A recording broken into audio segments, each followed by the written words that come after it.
I've just come out to harvest some of the chive flowers or chive blossoms because I every year make my chive blossom vinegar, which is a lovely mild flavored onion vinegar that you can use in so many dishes. But I'm feeling guilty.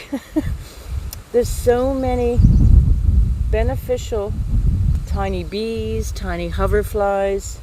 Oh, they're the tiniest.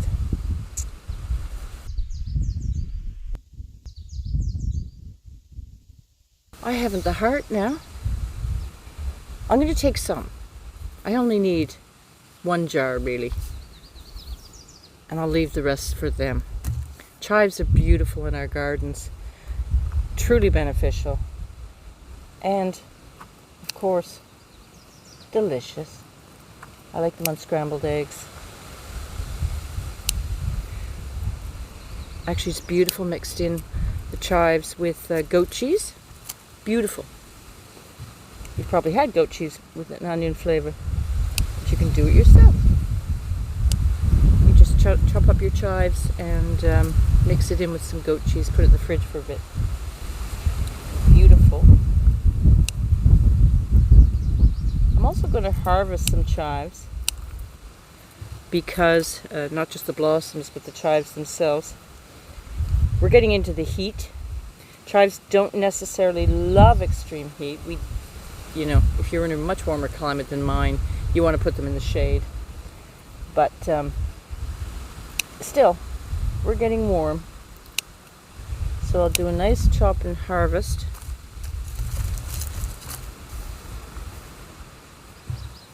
Oh, I'm feeling so guilty about this. Let me take some from this one.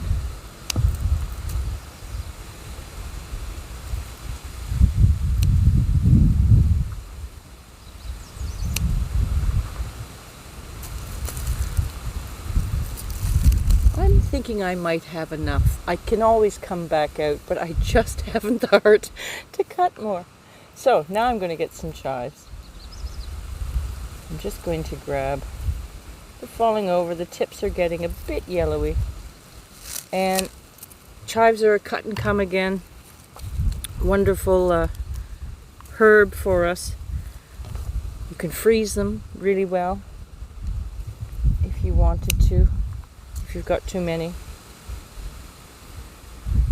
But I can usually find a few dishes to get rid of them really quickly because they go in anything.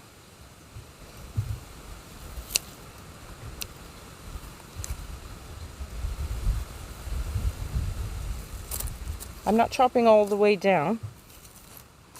I want it to stay healthy. Again, with the heat, if you chop too far down, I find that they struggle a bit.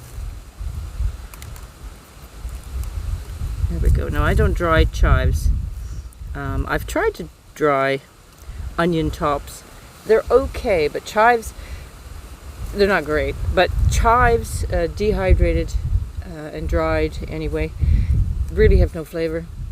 I don't find the onion tops have too much flavor either, so it's a waste for me to do it that way, but they freeze, as I say, really well. Okay, let me just grab over here. Okay. I think it's a lovely batch of flowers, should be enough to put in some vinegar. I'm probably going to use, you can use any vinegar. I have pickling vinegar in there, and I have white wine vinegar, which I might use this year. So you can do it 2 ways to make the vinegar. You can warm the vinegar up a bit, and it's just a little quicker. Or you can not warm the vinegar and just pour it over your chives in a jar, and you leave it for a week. Some say 2. I don't find I need it that much to infuse, and that gives it the stronger flavor actually, if you just slow infuse the vinegar without heating it up. Oh, there's an ant now too. Everybody's here. There's another little one. Yeah, I'm going to stop there. I thought I was going to take them all because, of course, you have to get these when they're at their prime, nice and purple, not going over, because you won't get the color that you want in that vinegar, which is just a beautiful, gorgeous. Well, I'll show you. You can really elevate the look of a salad also by separating the wee flower heads and sprinkling those on your favorite salads.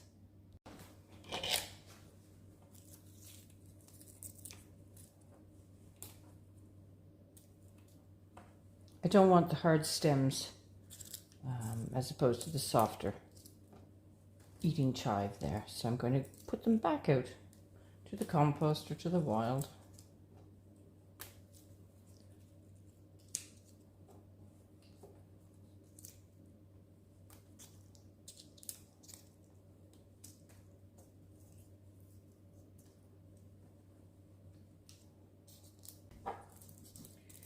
Now you can give these a quick rinse.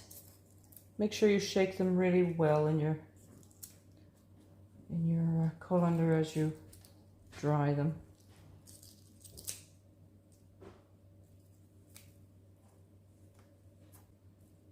Now I think this should be enough. I'm looking to fill this about halfway. If I have to run out and take more from the poor hoverflies, I will. Because I have to have my vinegar each year.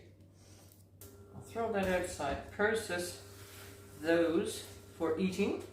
The greens, these are some greens I had to pick because it didn't take long before heat came.